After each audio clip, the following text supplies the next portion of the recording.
Medina থেকে ৮০ mile দক্ষিণ পশ্চিমে বদর উপত্যকায় ৬২৪ খ্রিস্টাব্দে ১৩ই মার্চ ১৭ই রমজান জুমআর বার ২য় হিজরি মুসলিম বাহিনীর সঙ্গে কুরাইশদের সংঘর্ষ হয়। হযরত মুহাম্মদ সাল্লাল্লাহু আলাইহি ওয়াসাল্লাম স্বয়ং যুদ্ধ পরিচালনা করেন। আল ওয়াকিদি বলেন, হযরত মুহাম্মদ সাল্লাল্লাহু আলাইহি ওয়াসাল্লাম মুসলিম সৈন্য সমাবেশের জন্য এমন একটি স্থান বেছে নেন যেখানে সূর্যোদয়ের পরে যুদ্ধ শুরু হলে কোনো মুসলমান সৈন্যের চোখে সূর্য কিরণ পড়বে না।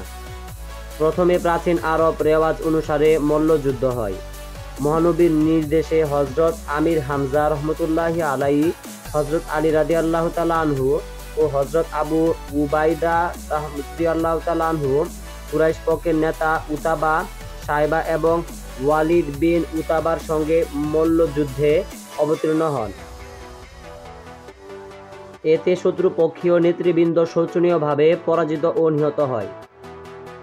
অসামান্য রণ ও নৈপুণ্য, অপূর্ব বিক্রম ও অপরিসীম নিয়মানুবর্তিতার সঙ্গে যুদ্ধ করে মুসলমানগণ কুরাইশকে শোচনীয়ভাবে পরাজিত করেন।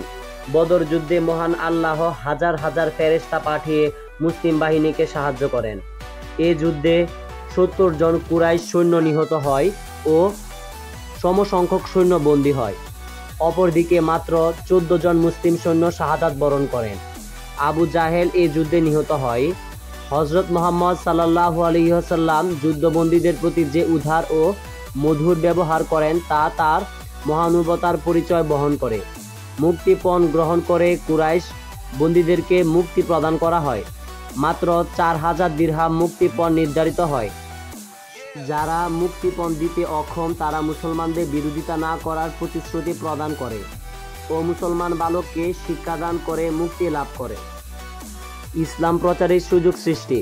বদর যুদ্ধে মুসলমানদের বিজয় ইসলামী প্রজাতন্ত্রের সম্প্রসারণের সূচনা করে এবং পরবর্তী ১০০ বছরের মধ্যে অর্থাৎ বদর যুদ্ধের পর ৬২৪ থেকে ৭২৪ ইসলাম পশ্চিম আফ্রিকা হতে পূর্ব ভারতবর্ষ ও মধ্য এশিয়া পর্যন্ত বিস্তৃতি লাভ করে। জোসেফ হেল বলেন, পরবর্তীকালে সমস্ত সামরিক বিজয় এ যুদ্ধে সর্বপ্রথম প্রদর্শিত ও বিকশিত আরব গুণাবলীর জন্যই সম্ভব হয়, যথা শৃঙ্খলা ও মৃত্যুর প্রতি অবহেলা। হযরত মুহাম্মদ সাল্লাল্লাহু আলাইহি ওয়াসাল্লাম যুদ্ধ আরম্ভ হওয়ার পূর্বে নির্দেশ দেন, তোমরা কেউ সারি ভেঙে এগিয়ে যেও না এবং আমার আদেশ না পাওয়া পর্যন্ত যুদ্ধ শুরু করো না। চূড়ান্ত ভাগ্য নির্ধারণীর যুদ্ধ। মক্কার প্রায় ১,০০০ বীর সেনার বিরুদ্ধে ৩১৩ জন মুসলমানদের যুদ্ধাভিযান যে অজ্ঞতার বিরুদ্ধে জ্ঞানের, অসত্যের বিরুদ্ধে সত্যের সংঘর্ষ তা নিশ্চিত রূপে বলা যেতে পারে। এ যুদ্ধে জয়লাভ না করলে ইসলাম শুধু রাষ্ট্র হিসেবেই নহে, ধর্ম হিসেবে পৃথিবী বুক হতে চিরতরে নিশ্চিহ্ন হয়ে যেত। মুসলমানদের আত্মবিশ্বাস বৃদ্ধি। বদরের যুদ্ধ মুষ্টিময় মুসলমানদের মনে আত্মবিশ্বাস সৃষ্টি করে, বিধর্মীদের বিরুদ্ধে জিহাদের অনুপ্রেরণা প্রদান করে। তাদের দৃঢ় বিশ্বাস জন্ম যে আল্লাহ স্বয়ং তাদের সাহায্যকারী। ইহুদি ও খ্রিস্টানের মনে ভীতি। ইহুদি ও খ্রিস্টান আরবগণ ইসলামের অসীম ক্ষমতার বিরুদ্ধচারণ হতে সাময়িকভাবে বিরত থাকল।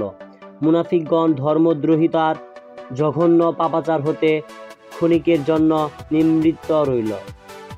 বিধর্মীরা হযরতের ঐশ্বরিক ক্ষমতার আকৃষ্ট হল এবং মুসলমানগণ বদরের বিজয়কে আল্লাহর প্রতিশ্রুত পুরস্কার স্বরূপ গ্রহণ করে তাওহীদ ও নবুয়তে বিশ্বাস।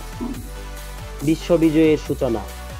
বদরের যুদ্ধের মহাবিজয় ইসলামকে কেবল আরবে নয়, অনারব অঞ্চলেও সার্বজনীন করে তোলে।